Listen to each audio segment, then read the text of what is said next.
दो थे। तो चैप्टर 3 में दो मेन पार्ट्स हैं, ये पार्ट 1 है जहाँ से ये 1 लिखा हुआ है, and second part is all about consideration. So I started with consideration because this is the more difficult part. And let me also tell you that this is not just the difficult part of this chapter, ये overall पूरे syllabus का सबसे difficult part है, ठीक है. अच्छा, लेकिन I have tried my best to simplify this, and for this part because it is so much more difficult than the other parts, I am not trying to scare you but I am telling you कि be prepared कि this is a little bit of a पहली दफ़ा में शायद ना समझ आए, but कोई मसला नहीं है. तो for this part, अच्छा obviously record हो रहा है तो आप पीछे से आ जाएं. So and obviously I am here to answer all questions. So this is part 1, and when I scroll down you should notice that part 1 ends over here and this is part 2. Now if you remember हमने part 2 start किया था last week and I told you जो case हमने discuss किया था Hammer and Sidway वाला, तो through that case I told you that you are basically going to understand the definition indirectly because the definition itself is quite scary. So this is the next heading. Okay. देखिए consideration में main जो आपके पास parts हैं ना वो 3 हैं. कितने? 3. अच्छा, फर्स्ट पार्ट तो था डेफिनेशन. अब क्योंकि डेफिनेशन ही इतनी कॉम्प्लिकेटेड है, उसी में काफ़ी सारे एग्जांपल्स हैं, हमने लास्ट वीक भी डिस्कस किया था, तो एक पूरा पार्ट सिर्फ डेफिनेशन का आप कर दें, डेडिकेट, ठीक है. सेकेंड पार्ट जो कंसिडरेशन का which I am starting right now is, आप ये हेडिंग देख रहे हैं because that was 2.1, definition was 2.1 and this is 2.2. So agreements without consideration, this is the second main part of this topic. So now obviously बात है, heading self explanatory है. We can see that without, आप इसमें underline कर सकते हैं that this is the main point, this is the area that we are seeing कि आम तौर पे तो we know that consideration must be there, we know that, right, but this is a situation we are going to go through some exceptions to the main rule, ठीक है. So there are going to be certain exceptions. Basic rule अभी भी क्या है, वही है कि होनी चाहिए कंसिडरेशन. अगर कंसिडरेशन नहीं है तो उसका कॉन्सिक्वेंस ये होगा कि वो वॉइड होगी. अब वॉइड क्या है, this is going to come in the next lecture. For now just notice one thing कि वॉइड बेसिकली मीन्स कि उसकी लीगल वैल्यू नहीं है, okay, of no legal value. अच्छा, और इसका ऑपोजिट क्या होगा, वैलिड है, राइट. अच्छा, सो वॉइड होने का मतलब है कि कोई लीगल वैल्यू नहीं है विथ सर्टन एक्सेप्शंस, यानी कि आमतौर पे कंसिडरेशन रिक्वायर्ड है, ये बेसिक रूल है, आई एम रिपीटिंग दिस. लेकिन इस रूल की कुछ एक्सेप्शंस हैं जो कि हम अभी करेंगे, ठीक है. पहली एक्सेप्शन यहाँ पे लिखा हुआ है, in case you can't see what's written, exception number 1. यहाँ पे नंबर 1 लिखा नहीं है लेकिन आपको मैं बता रही हूँ, this is the first exception, natural love and affection. ये बिल्कुल आम तौर पे कॉमन एक्सेप्शन है एंड आपको हैमर एंड सिडवे के केस से भी इसको रिलेट करना चाहिए अगर आपने एक्टिवली सुना था. But don't worry if you did not listen to it, point बहुत ही सिंपल है, बहुत ही सिंपल है. नेचुरल लव एंड अफेक्शन से मतलब ये है कि अगर ये दोनों कंडीशंस, एंड आई रिपीट दोनों, क्योंकि आप नोटिस करें यहाँ पे ए एंड बी दो कंडीशन लिखी हैं and even without reading it you can see कि यहाँ पे एंड लिखा हुआ है, ठीक है. ये एंड बड़ा इंपॉर्टेंट है. क्यों? क्योंकि इसका मतलब है ना सिर्फ कंडीशन ए सेटिस्फाई होनी चाहिए, बी भी होनी चाहिए, राइट. बिकॉज एंड लिखा हुआ है, इसका मतलब this and this must be present, दो एलिमेंट्स रिक्वायर्ड हैं, तो ये एक्सेप्शन आपकी सेटिस्फाई होगी. अच्छा, ये देख लेते हैं. इसमें सबसे पहला ए पॉइंट जो लिखा हुआ है कि कब ऐसे सर्कमस्टेंसेस हैं कि कंसिडरेशन है ही नहीं, यानी किसी चीज़ के बदले में कंसिडरेशन बेसिकली क्या है, something in return for something. यहाँ पे वो सीन ही नहीं है, ठीक है. जैसे हमने वो हैमर सिडवे वाले केस में देखा था कि 5,000 पाउंड्स थे, राइट. सो 5,000 पाउंड्स उसके अंकल ने प्रॉमिस किए थे, उसके बदले में वो एक्ट ज़रूर कर रहा था, राइट, लेकिन मॉनेटरीली कुछ भी नहीं दे रहा था, रिमेंबर. अब यहाँ पे हम इसकी एक्सेप्शन देख रहे हैं कि मॉनेटरीली या नॉन, किसी भी सिचुएशन, किसी भी लिहाज से कोई गिव एंड टेक है, यानी एक तरफ से गिविंग साइड है, रिसीविंग साइड वाला जो है वो अपनी तरफ से बदले में कुछ भी नहीं दे रहा, ठीक है. So natural love and affection ये वो सिचुएशन है जहाँ पे हम देखते हैं कि आप चाहें तो किसी को कोई चीज़ गिफ्ट के तौर पे भी दे सकते हैं, राइट, मतलब आपकी मर्ज़ी है. लेकिन अब देखें, अभी से मैं आपको एक हेड्स अप दे दूँ, वो ये कि आप जैसे ही एक्सेप्शन ख़त्म होगी ना, आप देखेंगे नेक्स्ट पेज पे एक और एक्सेप्शन आ रही है, उसकी हेडिंग गिफ्ट है. यानी कि आपने ये ख्याल रखना है कि अभी जो हम कर रहे हैं ना वो गिफ्ट वाली सिचुएशन नहीं कर रहे हैं, ये वो सिचुएशन है जिसमें ज़रूरी नहीं है आप किसी को गिफ्ट दे रहे हैं, किसी मतलब से दे रहे हैं कि आगे जाके काम, वो इससे हमें कंसर्न नहीं है। और ये ज़रूरी नहीं है कि रिश्तेदारी वाला सीन हो। एक second, let me just see, ये रिश्तेदारी वाला सीन है, गिफ्ट में ज़रूरी नहीं है कि रिश्तेदारी वाला सीन हो, ठीक है। ये फ़र्क है, मैं आपको अभी से बता रही हूँ कि आप जब रीड करेंगे तो हो सकता है कि आप ये डिफरेंस मिस कर जाएँ एंड कन्फ्यूज़ भी हो जाएँ कि ऊपर भी गिफ्ट वाला सीन लग रहा है, नीचे भी गिफ्ट वाला, नीचे हेडिंग में लिखा हुआ है गिफ्ट, ठीक है। यहाँ पे क्या है, नेचुरल लव एंड अफेक्शन। अब लव एंड अफेक्शन कब प्रिज्यूम की जाती है, हम पढ़ चुके हैं, जब पार्टीज क्लोज रिलेशनशिप में हो, नियर रिलेशनशिप में हो। तो अब दो कंडीशंस देख लेते हैं। पहली कंडीशन ये है कि it should be in writing. अब ये आ गई वो, ये आपको याद है मैंने कहा था कि आमतौर पे राइटिंग नॉट नेसेसरी, राइट। आप वैसे भी इन्फोर्स करा सकते हैं, एविडेंस प्रूफ आपके पास होना चाहिए कुछ ना कुछ, लेकिन ऐसा नहीं है कि वो इन्फोर्सेबल है ही नहीं। ओरल कॉन्ट्रैक्ट भी होते हैं, वर्बल भी होते हैं, यहाँ पे क्या है, इन राइटिंग होना लाजमी है, ठीक है। That's number 1। Okay, so just so that मैं इंश्योर कर लूँ आप लोग फॉलो कर रहे हैं।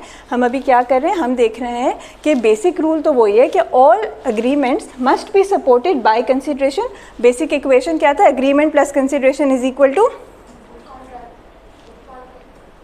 क्या कहा आपने, वेरी गुड। सो अग्रीमेंट के साथ consideration and plus although enforceability भी होनी चाहिए तो कॉन्ट्रैक्ट बन जाता है। तो उस इक्वेशन के मुताबिक कंसिडरेशन होना लाजमी है।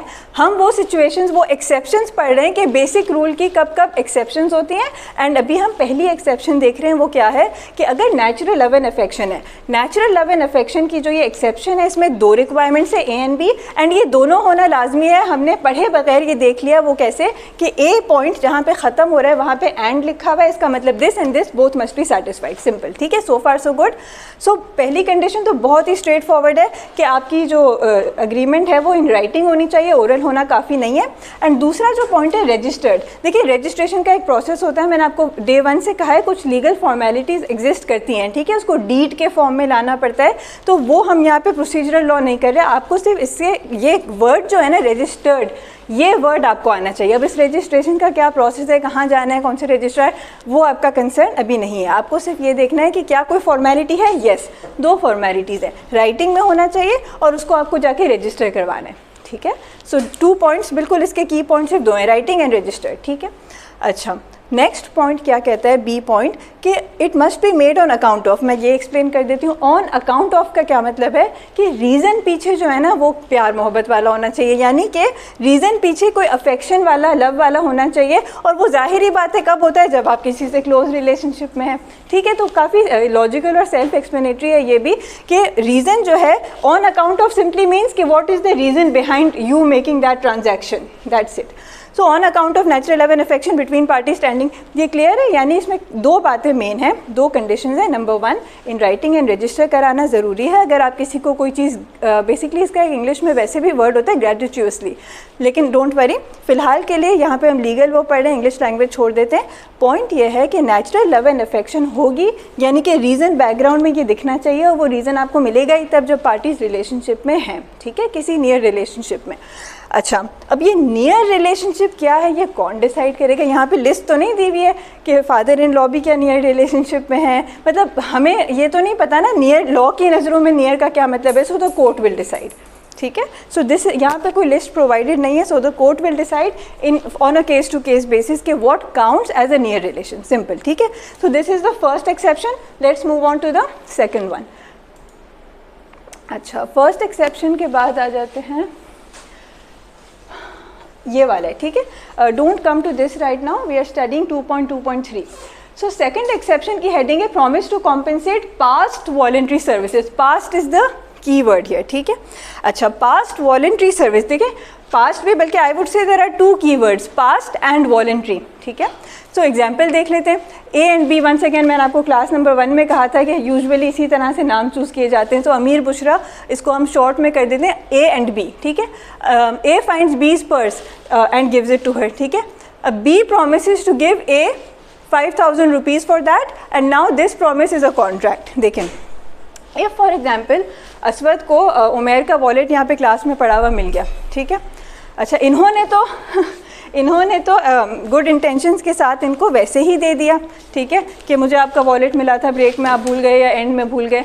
लेकिन बात यह है कि इस सिचुएशन में असवद ने कुछ मांगा नहीं, ठीक है, बट क्या इस सिचुएशन में अगर उमैर असवद को कहते हैं कि यू नो व्हाट, आपने मेरे वॉलेट में जो है 1 लाख रुपए पड़े थे, आपने मुझे दे दिया, इन्होंने देखा ही नहीं होगा शायद ऑब्वियसली, तो इन्होंने इनको दे दिया वापस, तो ये बड़े खुश हो गए, कहते हैं नो वैसे तो पूरे 1 लाख चले जाते शायद, अच्छा मैं यहाँ पे सिनेरियो क्रिएट करी हूँ, ज़रूरी नहीं है कि बड़ा अमाउंट तो छोड़ हो सकता है खाली वॉलेट हो, ठीक है। तो पॉइंट ये है कि इन्होंने इनको दे दिया कुछ मांगे बगैर, कुछ एक्सपेक्टेशन, लेकिन उन्होंने क्या कहा कि आपने मुझे सर्विस दी है वो भी वॉलंटरीली, ठीक है। तो इनको तो पता भी नहीं था कि खो गया है, ठीक है, वो भूल ही गए थे। तो इन्होंने इनको जब दिया तो उस पॉइंट पे उमैर ने कहा कि मैं आपको क्या दूंगा, 5000, ठीक है, टिप दे रहे हैं इनको खर्ची। अच्छा, so now the point is कि इस सिचुएशन में फ़र्ज़ करें अगले दिन वो कहते हैं तुम कौन, मतलब मैंने कब कहा, सही है। तो इस सिचुएशन में क्या असवद इसको एज अ कॉन्ट्रैक्ट इन्फोर्स कर सकते हैं? येस कर सकते हैं, क्योंकि जब उमैर कहेंगे ना आप कौन और कौन सी कंसिडरेशन, कहाँ है कंसिडरेशन, तो ये आ जाएंगे ये वाली एक्सेप्शन में कि कुछ ऐसी कंडीशंस लॉ ने सेट की हुई हैं जहाँ पे आप विदाउट कंसिडरेशन भी अगर कोई अग्रीमेंट करते हैं तो वो इन्फोर्सेबल होगी। और वो क्यों होगी? बिकॉज इस सिचुएशन में पास्ट में, यानी कल ही इन्होंने एक सर्विस दी थी ना वॉलंटरीली, तो इस सिचुएशन में ये इसमें एक्सेप्शन में फॉल कर जाएगा केस के, इवन तो इनकी तरफ से कोई कंसिडरेशन नहीं थी जो आम तौर पे होनी चाहिए कि क्यों आप दे रहे हैं इनको 5000, कोई कंसिडरेशन की थी, वो पास्ट कंसिडरेशन है और वो भी वॉलंटरी सर्विस थी, सिंपल, ठीक है। यानी कि यहाँ पे जब ये आपसे क्लेम करेंगे और आप रिफ्यूज़ कर देंगे तो यहाँ पे वो उस क्लेम को फाइल कर सकते हैं, बेसिकली सूट फाइल कर सकते हैं। और ज़ाहिर ही बात है 5000 के लिए वो करें ना करें, लेकिन पॉइंट ये है कि वो आप बैक ऑफ नहीं कर सकते। Legally he is now entitled to that 5000 rupees, ठीक है, despite the fact that there was no consideration as such, but the fact कि इन्होंने पास्ट में वॉलंटरीली एक सर्विस प्रोवाइड की थी जिसके बदले में आपने कहा था मैं 5000 दूंगा, तो ये हो गया विदाउट कंसिडरेशन भी ये प्रॉमिस इन्फोर्सेबल है, ठीक है। अच्छा, ये मेरे ओपिनियन में ये सिंपल है, लेकिन if you feel there are questions तो obviously I will take all questions and answers after I am done explaining. अच्छा, अभी तक कितनी एक्सेप्शन हो गई? 2, ठीक है। अच्छा, आप देखें यहाँ पे 3 and 4 2 और रहती हैं एक्सेप्शंस। अच्छा, just remind me to stop the recording after I am done explaining these 2 so that we'll have a separate recording for this part, ठीक है। सो 2 अलग अलग हो जाएंगी, chapter is about to end. अच्छा, देखें एक्सेप्शन टाइम बार date, आम तौर पे याद रखें ऐसा नहीं होता कि you are allowed to sleep on your rights. ये समझते हैं इसका मतलब क्या है स्लीपिंग ऑन योर राइट्स? इसका मतलब है कि आपको अगर फ़र्ज़ करें, मैंने हर क्लास में यूजुअली प्रॉपर्टी की एग्जांपल दी है जिसमें आप अगर अपना घर भूल जाएं और कोई और कब्ज़ा कर ले 10-11 साल, इसको कहते हैं एडवर्स पोजेसन, बट ये प्रॉपर्टी लॉ से रिलेटेड है, अभी जाने देते हैं। तो किसी और का कब्ज़ा बाकायदा लीगल बन जाता है, ठीक है। एडवर्स पोजेसन, कब्ज़ा बेसिकली उर्दू में कब्ज़ा कहते हैं, इंग्लिश में एडवर्स पोजेसन कहते हैं। पॉइंट ये है कि यहाँ पे भी कुछ ऐसा ही सीन है कि अंडर द लिमिटेशन एक्ट, ये जो लिखा है ना लॉ ऑफ लिमिटेशन, जैसे हम अभी क्या पढ़ रहे हैं, हम पढ़ रहे हैं कॉन्ट्रैक्ट एक्ट, राइट। इसी तरह से एक लिमिटेशन एक्ट भी एग्जिस्ट करता है, ठीक है।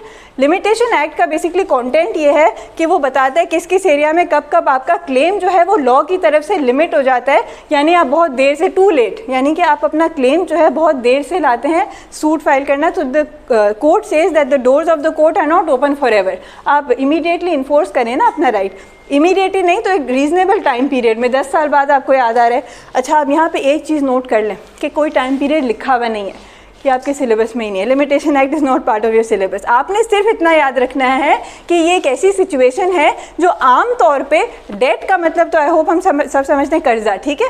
आम तौर पे कर्जा अगर आपका किसी पे है, आपने एक रीजनेबल टाइम में, वो क्या है reasonable time, not our concern right now, not part of your syllabus, क्योंकि ये भी सिचुएशन टू सिचुएशन वेरी करता है। पॉइंट ये है कि अगर आपने उसको टाइम पे लिया नहीं, अब जाहिर बात है आप क्लेम नहीं कर सकती, लिमिटेशन एक्ट में आ गया आपका केस। लेकिन ये एक ऐसी एक्सेप्शन है कि टाइम बार्ड, यानी टाइम का एक जो है लिमिटेशन आप पे लग गई है, रिस्ट्रिक्शन लग गई है कर्जा रिक्लेम करने की, उसके बावजूद आप क्लेम कर सकते हैं। वो कैसे, इसमें भी देख लेते हैं क्या। अच्छा, अब आप मुझे एट ए ग्लांस बताएं कि ए एंड बी क्या ये काफ़ी है, इन दोनों में से कोई एक कंडीशन पूरी हो जाए या दोनों होना ज़रूरी है? ये देखें यहाँ पे एंड लिखा है, राइट। सो इसका मतलब है दोनों होना लाजमी है, ठीक है। पढ़े बगैर ही हमने देख लिया, तो जब आप अपने नोट्स बनाए रिवाइज कर रहे हो आपको याद होना चाहिए कि यहाँ पे भी 2 हैं, दोनों होना साइमल्टेनियसली ज़रूरी है। Number 1, it is a promise made in writing signed. देखें यहाँ पे इन राइटिंग की रिक्वायरमेंट है, ठीक है। और यहाँ पे साइनिंग की रिक्वायरमेंट है। मैंने क्विज़ में लास्ट टाइम आई थिंक एक क्वेश्चन दिया था जो थोड़ा सा ट्रिकी हो गया था, जिसमें मैंने साइनिंग, उस वक्त मैंने आपको कोई ये रूल बताया था नहीं, बिकॉज वो हम आम तौर पे देख रहे थे। अगर मैंने आपसे कहा था अनलेस एंड अनटिल लॉ की तरफ से एक रिक्वायरमेंट आ जाए कि ये यहाँ पे साइंड इन राइटिंग रजिस्टर्ड, तो आपने प्रिज्यूम नहीं करना है, ठीक है। ओरल कॉन्ट्रैक्ट कौन सा हवा में साइन करते हैं, कोई साइन नहीं होती है, तो signing is not automatically part of every contract, ठीक है, unless it is stipulated by the law. तो यहाँ पे क्या रिक्वायरमेंट है, बिल्कुल है। अच्छा, signed by home, the debtor, ठीक है, एंड और बाय हिज एजेंट, इससे फ़र्क नहीं पड़ता। सो ये वाला जो पॉइंट है इसमें दो कीवर्ड्स हैं, रिटन एंड साइंड, ठीक है। एंड पॉइंट नंबर बी क्या है कि इट शुड, ये पेमेंट किस हवाले से होनी चाहिए। पॉइंट नंबर बी में हमें बताया है कि किस हवाले से पेमेंट है। अब ये होली और इन पार्ट क्या है, देखें, हो सकता है हम एग्जाम्पल यहाँ पे देख लेते हैं। इन्होंने कोई, अच्छा इन्होंने प्रॉपर्टी की बात की है, अच्छा चले, मुझे एग्जाम्पल, अच्छी बात है कि हमने ये क्लास में डिस्कस कर लिया।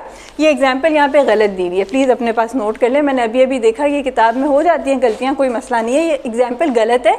ये इन्होंने कॉपी पेस्ट ये और ये सेम लिखा हुआ है, एग्जाम्पल 40 एंड 41 ठीक है, ये गिफ्ट के हवाले से बात हो रही है, ठीक है, गिफ्ट, और ये गिफ्ट की हेडिंग यहाँ पे है, ये जो है गलत लिखी है। मैं आपको इसकी खुद एग्जाम्पल दे देती हूँ, ठीक है।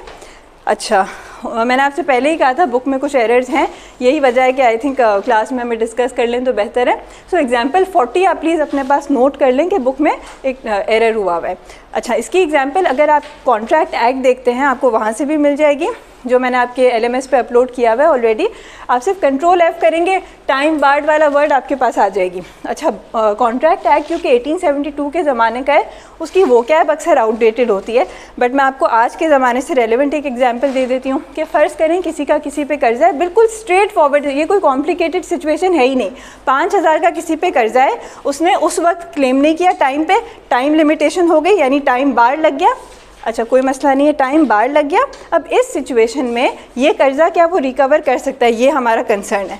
तो अगर फ़र्ज़ करें कि यहाँ पे एक एग्रीमेंट होती है जो कि रिटन है और साइंड है, ठीक है, कि येस मैं आपको अब ये पेमेंट दूंगा, लेकिन वो साइंड एंड रिटन होने के साथ हमारे पास बैकग्राउंड में पास्ट में ये वाली ट्रांजैक्शन का होना ज़रूरी है कि पार्टी ए ने पार्टी बी को एक पॉइंट इन टाइम पे ये पैसे कर्जे की तरह दिए थे जो कि उसने कभी वापस दिए नहीं और इसने क्लेम नहीं किए टाइम पे।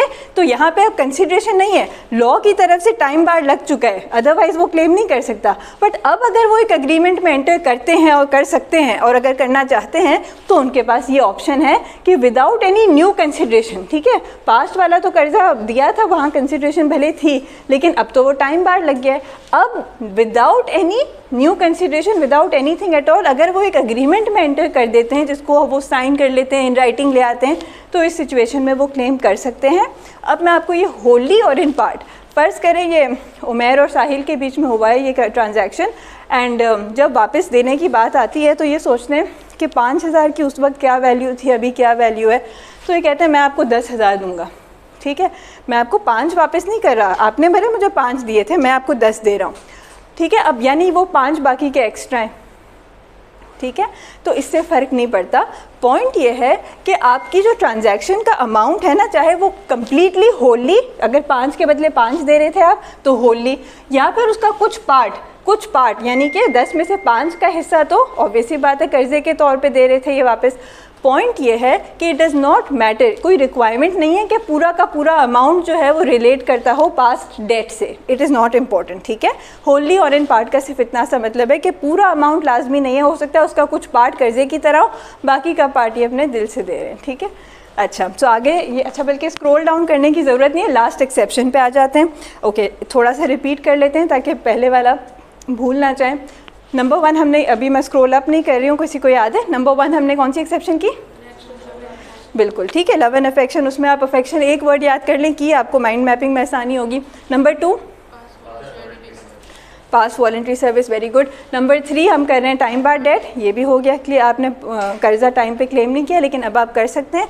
अच्छा, नंबर 4 अब देख रहे हैं वो गिफ्ट वाला आ गया, ठीक है, कंप्लीटेड। लेकिन अब यहाँ पे बड़ी इंपॉर्टेंट बात है ये, अब यहाँ पे कीवर्ड सिर्फ गिफ्ट नहीं है, कंप्लीटेड गिफ्ट, ठीक है, कंप्लीटेड गिफ्ट, क्योंकि ज़्यादातर जो सिचुएशंस अराइज होती हैं ना लीगल सिनेरियो में वो होती है इनकम्प्लीट गिफ्ट की, कंप्लीटेड गिफ्ट वो होता है जो आपने गिफ्ट का कहा और फिर आपने दे दिया, जो भी रिक्वायरमेंट, फर्ज करें किसी को प्रॉपर्टी देनी थी तो वो आपने दे दी। अब ये एग्जांपल देख रहे हैं आरिफ एंड हसीब है यहाँ पे, तो अगर A transfer some property to H by duly written sign, अब देखें फिर वही बात आ गई, मैंने आपसे कहा था रिटन तो हम समझ गए, रजिस्टर्ड होनी चाहिए डीड के फॉर्म में, एक ही बात है, वहाँ पे डीड का वर्ड नहीं था। पॉइंट ये है कि गिफ्ट डीड बनती है बेसिकली, एक फॉर्मल डॉक्यूमेंट होता है, तो वो डीड बनाने की फॉर्मेलिटीज़ आपका कंसर्न सिलेबस में नहीं है, वो एक अलग कंप्लीटली प्रोसीजरल मैटर, उस पर भी अलग एक्ट होता है। आपको सिर्फ इतना याद रखना है कि गिफ्ट दे रहे हैं ना तो रजिस्टर्ड डीड के थ्रू होना चाहिए, चाहे हस्बैंड वाइफ को दे रहा है, वाइफ हस्बैंड को दे रही है, फादर सन को दे रहे हैं, कोई भी ट्रांजैक्शन हो, ठीक है, सॉरी किसी भी दो रिलेशंस के बीच में हो, रिलेशन होना ज़रूरी नहीं है, ये मैं यहाँ पे रिपीट कर दूँ। अच्छा, सो ड्यूली रिटन एंड रजिस्टर्ड, ये एक हो गई हमारा पॉइंट, ठीक है, और this is a valid contract even though, अब देखिए वही बात हो रही है तो रेपिटेटिव है, पॉइंट सिर्फ इतना सा है कि यहाँ पे आप सिर्फ ये एग्जांपल एक नज़र देखें, आपको कहीं भी दिख रहा है कि आरिफ ने उसको प्रॉपर्टी दे दी लेकिन हसीब ने बदले में क्या दिया, कुछ भी नहीं लिखा हुआ है कहीं कि Haseeb paid 1 million in return, कुछ भी नहीं लिखा हुआ। पॉइंट ये है कि एज अ गिफ्ट दिया गया, ठीक है, लेकिन क्योंकि duly written and registered deed execute कर लिया इन्होंने, तो इस सिचुएशन में ये क्या कहलाएगा, कंप्लीटेड गिफ्ट। अब फर्ज करें मैं थोड़ा सा सिनेरियो चेंज कर देती हूँ, आरिफ ने हबीब को ही दिया लेकिन उसने कहा था मैं दूंगा, अभी तक ये डीड वीड उन्होंने बनाई नहीं है, ठीक है, क्या ये कंप्लीटेड गिफ्ट होगा, यस और नो, नो, ठीक है। So I am going to I think end the recording at this point and then I will continue from here. इसके पहले क्वेश्चन एंड आंसर डिस्कस कर लेते हैं, Q&A सेशन रखते हैं and then I will continue. Kiran please